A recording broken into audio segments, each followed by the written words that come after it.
Det var en god time. Talking about being fruitful. If you found good ground, you are fruitful. Du snakker om å finne god grunn. Hvis du finner god grunn, så Because blir du frukt. when he got kickstarted. Når han ble kickstartet, så ble han kickstartet. And he's now kickstarting the whole world. Og nå kickstarter han hele verden. And Peter is a good friend, and he had been working with John. Peter er en god venn, og han har jobbet sammen med John and Knut. Og Knut. And they're here now working with us. Og de er her nå og arbeider sammen med oss. We work together. Men vi jobber sammen. And what I like with what also John's story. Og det jeg liker med også Johns story. And I want him to tell a little about that. Jeg vil han skal fortelle litt om det. That it's really about a life. Det er virkelig om livet.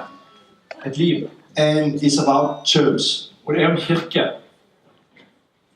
And what we have done the last days is church. Og det vi har holdt på med de siste dagene, det er kirke. This is church. Dette her er kirke. There's nothing else. This is church. Dette her er kirke. And we want to see out of this a lot of new churches, fellowships start all over. Og det vi ønsker å se over det her, det er mange nye kirker eller fellesskap som vi starter. Where they are living this life. Hvordan de lever det livet her. It's amazing we can come together 2-3 days at a conference like this and do it. Det er ganske fantastisk at vi kan komme sammen på 2-3 dager på en konferanse og gjøre det her. But we not continually, and we need to get it into our life. Vi trenger å få det her inn i vår daglige liv. Not an event. Ikke bare en hendelse. Not a program. Ikke et program. But a life. Men et liv. And I know this is how they're doing it in their church and fellowship. Og jeg vet det på den måten de gjør det deres kirke og deres fellesskap. So I want you to hear his story. Så jeg vil at dere skal høre hans historie. And he's from around Lillesand area. Bor i Lillesand-området. And he's also green on the map. Han er også grønn på kartet. So if you're from that area, you also connect with John, connect with Knut. Han er grønn på kartet, og hvis du er fra det området, så kan du ta kontakt med John og Knut. And continue working together. Og jobbe sammen. Fortsette å jobbe sammen. På norsk. Ja, norsk. Hei. Hei. Jeg heter John Tore Daland fra Grimstad. Den byen er mest sol i året. Vi alle har en historie. Jeg har min historie, du har din historie. Jeg har en kristen bakgrunn. Jeg er utdannet teolog. Jeg har vært pastor, jeg har vært bibelskolerektor, jeg har jobbet som misjonskonsulent i Asia. Men jeg har lengtet etter noe mer, som alle dere andre. Så vi er in the same boat. Vi kjører samme race. Ja. For cirka to år siden, ja, for min del, så var jeg en krise i mitt liv. Jeg har hatt mange kriser, men jeg hadde en spesiell krise, og det var i forhold til Gud er jo ikke bruk for meg. Alle dører var stengt. Jeg vet hvilken gave jeg har. Så jeg ba til Gud, tok av meg hyrdekappe, la sverdet, la skjoldet. Gud, her er det ikke bruk for meg. Så går det et par dager, så får jeg en telefon fra en dame, så sier John Tore, du skal fullføre deg kall, og det oppdraget Gud har gitt deg. Og da skjedde en prosess. Fra den dagen, så gikk det en liten tid. Jeg og Knut, kan ikke du reise deg, Knut? Det er litt viktig, for vi er sånn grønne, vi vet det. Du green man, grønne mann. Jeg er min gode venn Knut, også fra Grimstad. Takk skal du ha. Vi har søkt Gud i sammen, vi har hatt mye fellesskap. Men det skjedde noe. Han kom først bort i noe som heter The Last Reformation. Og han sa, John Tore, her må du bare kikke på. Og så jeg den videoen, og jeg har aldri vært med den samme. Akkurat som alle dere andre. Det har bare fått full oppmerksomhet. Hva du har sett i det nå, og hva du lengter etter. Sidespor her. Vet dere noe? Jeg har reist til Kina. Det samme som skjer i den kinesiske undergrunnskirken skjer nå i Norge. I Skandinavia, er du klar over det? Det her er en bevegelse. Den kan ingen kontrollere. Ikke en pastor. Ikke et kirkesamfunn. Ingen regjering. Dette er profetisk. Så dette er fra Herren, det bare vet jeg. Og så er det som er så fantastisk, det er at vi kom i kontakt med Peter Alma og Camilla, hans kone. Og de kom hjem til oss, i vårt hjem, og kickstartet 16 stykker i vårt hus, i vår husgruppe, eller huskirke, eller kall det hva du vil. Og det har gjort noe med oss. Men jeg har bare lyst til å si det. Vi hører om Peter, vi hører om John her, John, my brother. Fredrikstad var last week. Og Torben, det den samme DNA. Det den samme visjon, og den samme hjerte. Du får ikke noe annet der eller noe annet hos Peter. Det akkurat det samme.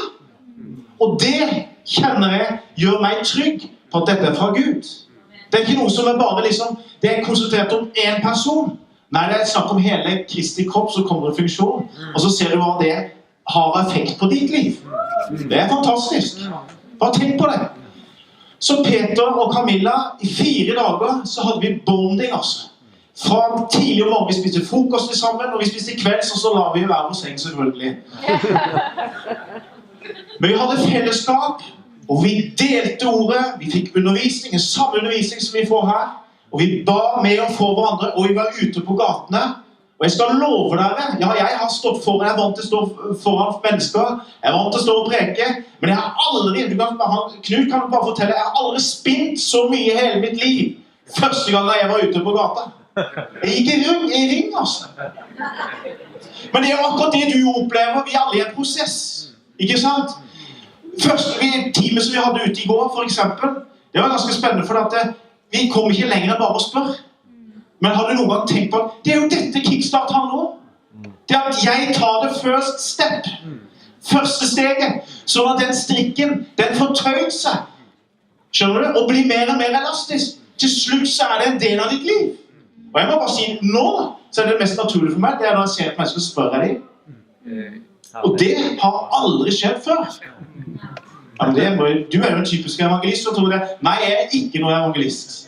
Men det har skjedd noe. Fordi jeg har fått en del av den DNA-en.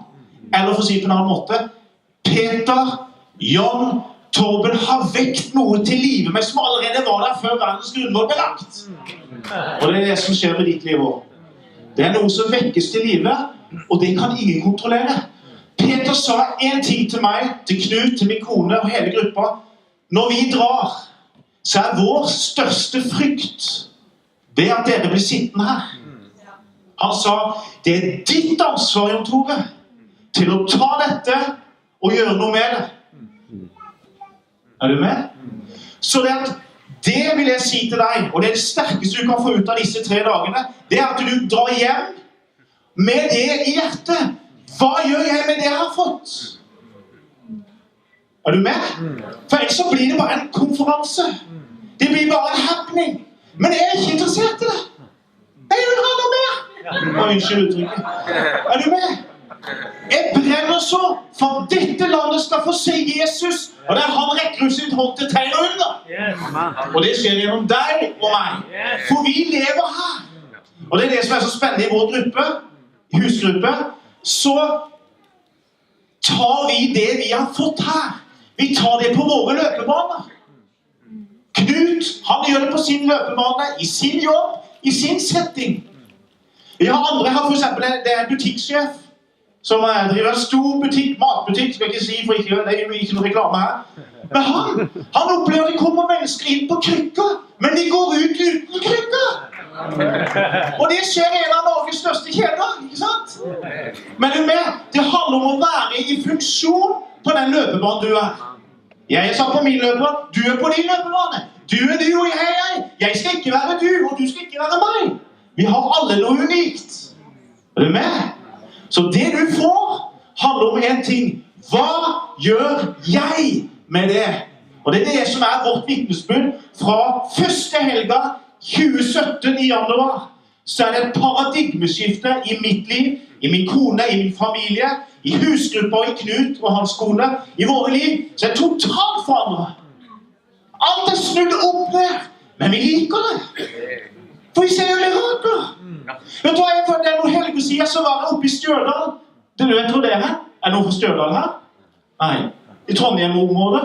Så gikk jeg over torget, så roper det en dame som vinker på meg. Det var masse folk der, men jeg skjønte hva mer hun ville ha attention på. Og så sier hun, ja, hvorfor er du så glad? Det er fantastisk! Så sier jeg med en gang, ja, ble du smittet? Så kikker hun på sin venninne. Har du vondt å plassere spontant? Ja, hvordan vet du om det? Nei, vil du bli frisk, sier jeg. Jeg svarer ikke på hennes spørsmål. Men sier, vil du bli frisk? Så viser at den dame hadde hatt vondt i bekkenet i 40 år. Hun har sovet med sterke smertestillende. Hun blir nesten bærtent på torvet for å sitte der, for hun elsker å se på mennesker.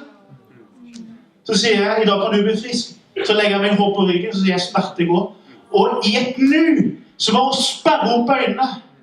Og så ser hun på sin venninne, så reiser hun seg opp, og venninna blir helt forskrekket, for hun kan jo aldri ha gjort det før. Så begynner hun å passere, så begynner hun å hoppe. Så sier hun, hva er dette for noe? Sier hun. Det her er på torvet i Stjørdal. Så sier jeg, ja, du må være sånn overhealer, sier hun da. For i Trondheim så er det alle healere. Så sier jeg, healing? Nei, det er ikke med healing. Er det magi? Nei, det er ikke magi. Jeg skal fortelle hva det er for noe, så sier jeg, det som har skjedd, det er et uttrykk for at Jesus elsker deg. Wow. Så ser hun på sin venninne og sier, ja, men jeg er artist. Ja, men det går ikke an å være artist etter noe sånt. Jeg må hjem og tenke. Altså, skjønner du, de krasjer oppi her. Og det har jeg veldig respekt for. Men jeg vet at den Hellige jobber videre i 2 dager. Det er fantastisk. Men det er det du og jeg er satt til. Det er det dette Kickstart handler om. Så når jeg fikk den Kickstarten jeg har Knut i første helgen i januar, altså vil si det er det beste jeg kan være med på, det er altså å trene deg og trene nye. Og det er det du skal gjøre når du drar herfra.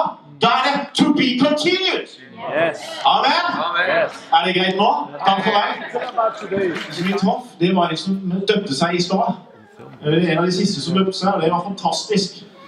Han skulle vært der, han ville ha fortalt det selv. Men han sier det.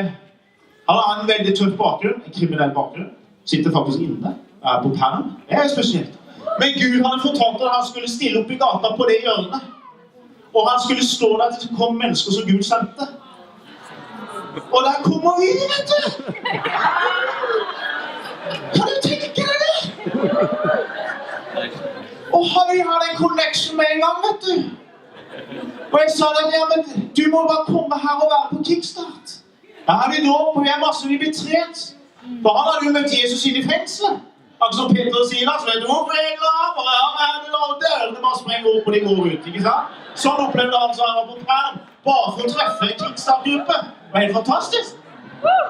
Så døpte han seg et sterkt vitnesbyrd. Hvilken nøkkelperson den mannen er? Wow! Hva Gud gjør går langt utover dine og mine grenser. Er du klar over det? Så det du er med på, det er profetisk for denne nasjonen. Jeg bare profeterer det ut. Du er du, og det du har fått av Herren skal du bruke, og det handler om hvordan tar du dette videre når du forlater Sandnes i morgen. Ok? Takk for meg.